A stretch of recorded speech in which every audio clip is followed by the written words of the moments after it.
బీసీల ఐక్యత, బీసీల నాయకత్వం, బీసీల నాయకత్వం, వర్ధిల్లాలి బీసీల నాయకత్వం, వర్ధిల్లాలి బీసీల నాయకత్వం.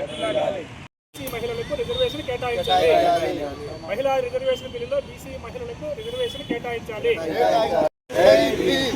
మహిళా రిజర్వేషన్ బిల్లులో బీసీలకు రిజర్వేషన్ ఐక్యత, బీసీల ఐక్యత. రాష్ట్ర ప్రధాన కార్యదర్శి, నా పేరు చింతా నాగరాజు.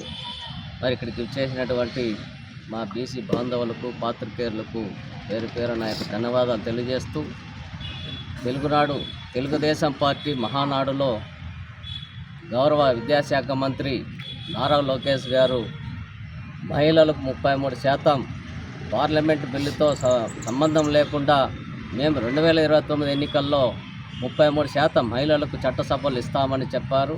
మరి వారికి మనస్ఫూర్తిగా ధన్యవాదాలు, అభినందనలు, శుభాకాంక్షలు తెలియజేస్తున్నాం మంచి నిర్ణయం తీసుకున్నందుకు. మరి ఆ విధంగానే మేము కూడా 33% మహిళలకు రిజర్వేషన్ ఇస్తున్నారు, మేమందరం కూడా సంతోషిస్తున్నాం, స్వాగతిస్తున్నాం.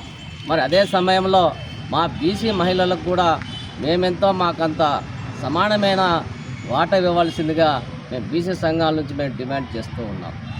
మరి ముందు మన తెలుగుదేశం పార్టీ వ్యవస్థాపకులైనటువంటి నందమూరి తారక రామారావు గారు ఆస్తి హక్కులో కూడా సమానంగా మహిళలకు ఇవ్వాలని చెప్పారు.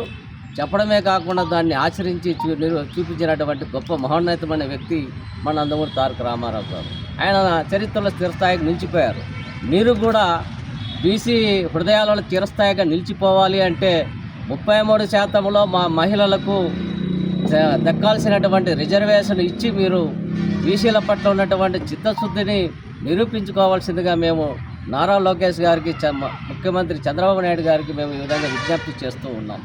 బీసీలు అనగానే తెలుగుదేశం పార్టీ అని ప్రతి ఒక్కరూ నోటి నుంచి వింటున్నాం, అది నిజం. మరి ఏది ఏమైనప్పటికి కూడా కరెక్టే, కానీ బీసీ మహిళలకు కూడా రిజర్వేషన్ ఇచ్చినట్టే బాగుండనేది ఇక్కడ బీసీ ఉద్యోగులంతా కోరుతున్నారు. ఆ విధంగానే లోకేష్ గారు మన తెలుగునాడులో బీసీ మహిళా చట్టంతో పాటు స్థానిక సంస్థల్లో కూడా బీసీలకు 42% రిజర్వేషన్ ఇచ్చి ఆయన బీసీ గవర్నమెంట్ ఇదని ఒకసారిగా తెలియజేస్తే ఇంకా బాగుంటుందని మా ఉద్దేశంతో మేము ఈ మీడియా కాన్ఫరెన్స్లో తెలియజేస్తూ డిమాండ్ చేస్తున్నాం.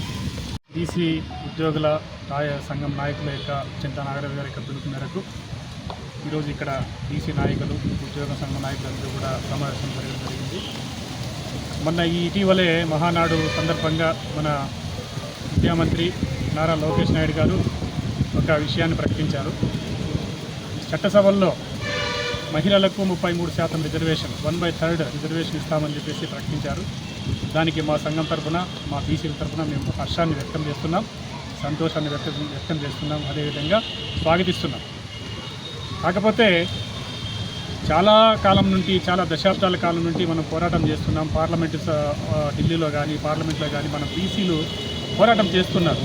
ముఖ్యంగా ప్రెస్ కాన్ఫరెన్స్ నిర్వహించడం ఏమిటంటే, నిన్న జరిగినటువంటి మహానాడులో తెలుగుదేశం నాయకులు, ముఖ్యంగా మన రాష్ట్ర విద్యాశాఖ మంత్రులు నారా లోకేష్ గారు 33% మహిళా రిజర్వేషన్ను చట్టసభల్లో ప్రకటించడం జరిగింది.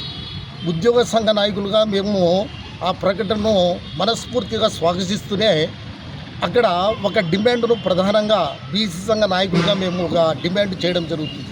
ఆ డిమాండ్ ఏమిటంటే, ఆ 33%లో శాసనసభకు కానీ పార్లమెంటుకు కానీ 33%లో ఉన్నటువంటి రిజర్వేషన్లో మహిళలకు కూడా, బీసీ మహిళలకు కూడా